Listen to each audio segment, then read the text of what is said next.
رأیت المعلم، ترجمهش معلم را دیدم. پس این رأیت المعلم این فعل متعدی است. اکنون اعرابش چی است؟ رأیتو میگوی رأا فعل ماض مبنی علی السکون، دیدید؟ لاتصاله بضمیر الرفع المتحرکی.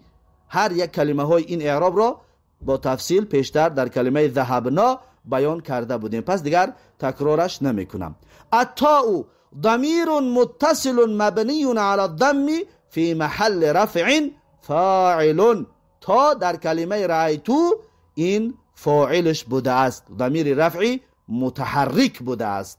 چرا ضمیر رفعی متحرکش میگویند و پیشتر بیان کردیم. همچنین متصل است، یعنی در فعل پیوست شده است. اکنون رأیتو فعل و فاعل شد. المعلمه چی است؟ المعلمه مفعول به است. میگد که المعلمه مفعول به منصوب و علامت نصبه الفتحة الظاهرة على آخره. یعنی که کلمه المعلمه مفعول به است. مفعول به باید منصوب باشد، میگه منصوبون، پس منصوب است. و علامت نصبه و نشانه نصب بودنش الفتحة الظاهرة على آخره، فتحه آشکارای در آخرش است که ما و شما دیده ایستادیم که المعلمه آخرش فتحه است. پس کلمه رأیت المعلمه فعل و فاعل و مفعول به می باشد. پس کلمه رأا این فعل متعدی بوده است که مفعول به گرفت، مفعول به گرفت. پس تقسیمات فعل گفتیم، فعل می شود فعل لازم و فعل می شود فعل متعدی. بسیار از برادران و دوستان وقتی میگویم فعل متعدی می شود و فعل لازم می شود سوال میکنن متعدی یعنی چی، یا از کجا بشناسمش، یا لازم چی، از کجا بشناسمش؟ از ترجمت میشناسی، ترجمه بکن همون فعل را. اگر جمله پره شد پس اون فعل لازم است. مثلا یا که جاء زیدون، زید آمد، جاء تلمیذو، دانشجو آمد، جمله پره شد، احتیاج به یگان چیزی دیگر نداری، جمله پره شد. یا میگه که ذهب زیدون، زید رفت، پس ببین جمله پره شد، احتیاج به یگان گپ دیگر نداری، یعنی انتظار نمیشوی از انسان گپ زننده که بعدش چی میگوید. اما اگر فعل متعدی باشد گپ پره نمیشود. مانند اینه که رأیتو، آیا گپ پره میشود؟ فعل و فاعل بیاری بگوی دیدم. دیدم چی را دیدی؟ اون انسان گوش کننده انتظار میشه چی را دیده باشی تو. رأیتو المعلمه، معلم را دیدم، انا اکنون گپ پره شد. یا میگه که ضرب تو، زدم، اون شنونده انتظار میشود کی را زده باشی.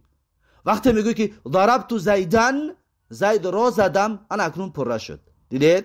پس فعل لازم و متعدی را از کجا فرق کنیم؟ از ترجمه کنید، ببینید گپ پره باشد پس میدونید که این فعل لازم است. اگر گپ پره نباشد میدونید که این فعل متعدی می باشد، متعدی می باشد. و همچنین به مثل این اگر دو مفعول باشد، مفعول یکم شو آوردی مفعول دوم شو اگر نیاری گپ ناپره می شود. مانند میگه که ظننت زیدن، یعنی گمان کردم زید، یا که فعل یا مفعول به را آوردی اما گپ پره نشد. گمان کردم زید را، چی گمان کردی؟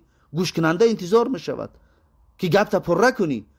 مثلا میگه که ظننت زیدن عالما، گمان کردم که زید عالم است. پس زیدن مفعول به یکمی ظننت و عالما مفعول به دومی ظننت می باشد. پس به این طریق شما می توانید که خودتان جمله ها را، فعل ها را فعل لازم است یا متعدی فرق بگذارید و فرق بکنید با ترجمه کردن و با دقت دادن. در اعراب هیچ محل انسان وقتی اعراب کردن می شود سراسیمه باید نشود، دقت بتید، ترجمه را دقت بتید، کلمه ها را دقت بتید.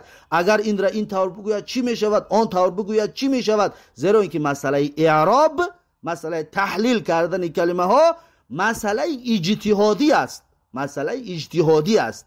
پس باید انسان سعی و کوشش کند، دقت بتید ترجمه را، کلمه ها را، معناها را، و معنا باطل نشود. اعراب را میتونی تو بیان بکنی. هر اعراب میکنی کوشش میکنی که معنا باطل نشود. درس گذشته بیان کرده